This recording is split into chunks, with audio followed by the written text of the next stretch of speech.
Magandang hapon po, kami po pumunta doon sa dating bahay namin. Doon po sa aking pinagka-strokean noong 2017. Tara po sa mama ko. Ito po ang bahay ni Bubit dati. Yan, si Kiralin Kanyete. Parang asawa niya. Ito yung malaking bahay na mga taga Hawaii. Wag! Lalong idaan po. Mapunta kami sa mga pasyal. Sus nakoda. Handa, parikit na. Uy. Kami ano ba yan? Matapang yung aso mo? Ha? Matapas? Matakam? Ha? Mapunta kami doon sa kabila. Ha?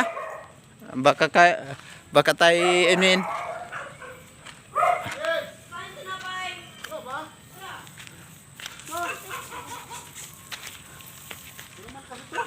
Ha? Tara na! Pupunta kami doon. Ito dati ako dito naglakad-agad nung ako yung unang stroke na mga 1 taon. Dito po, dyan ng bahay pa ang aking tatay na 2017. Yan po. Yung lugar na yan.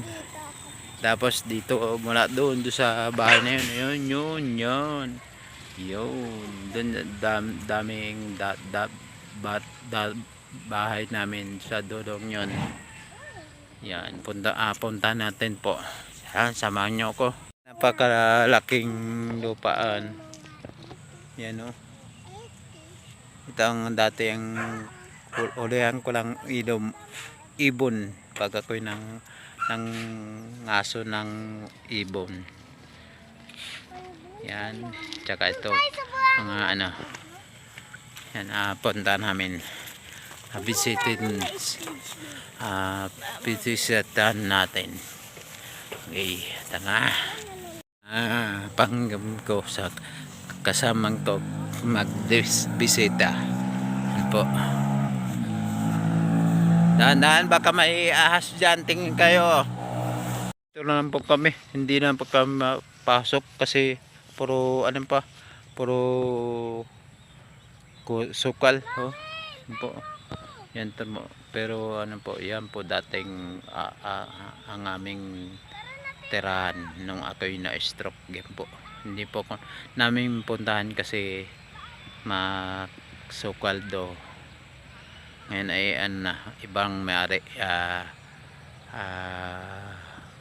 Koreano. Yan po. Yan. Salamat po.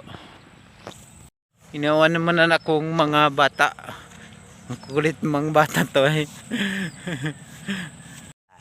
Okay.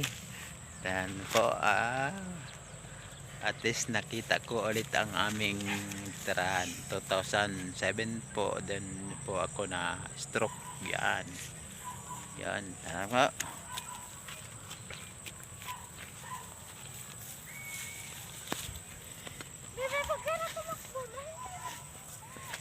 Salamat ng marami. Tamang hapon mag-jogging tayo. Okay po, salamat po. Mga bata, tuntua sa gala ngayong araw na to. Yan. Diba? Lalaki na mga bahay nila oh. Yan. Tsaka lalaki ng mga lupain. Ito po ay dating kay Ninong Art Garcia. Po, napunta na kami. Dito na kami sa aming bahay ulit na bago. Sa ang bahay ni dating boss ko si Arden Garcia. Salamat po.